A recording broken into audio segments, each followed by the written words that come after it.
Elle ferme la porte à double tour, sans savoir quand elle reviendra. Comme des milliers d'habitants du Nord, cette famille fuit à toute allure sa maison.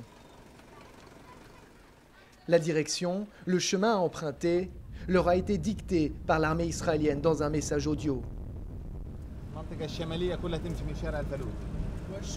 Et qu'est-ce qu'il se passera si vous utilisez une autre route?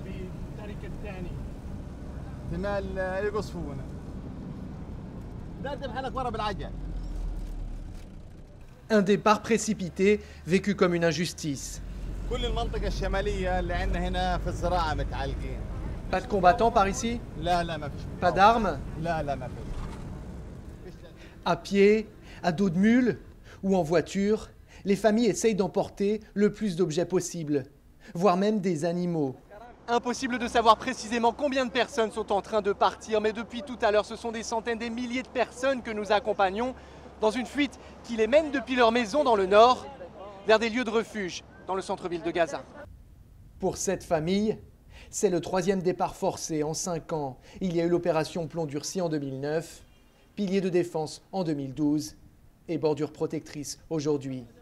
Et même si c'est parfois avec le sourire, les traumatismes et les craintes sont bien réels.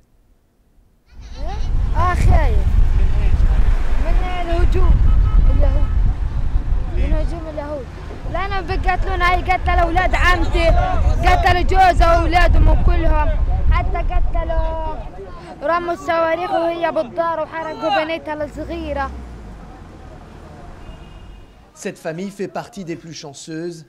Elle a trouvé de l'espace chez un proche, dans une tour, dans le centre-ville de Gaza. Dans cet appartement, il y aura désormais environ 150 personnes, des femmes, des enfants.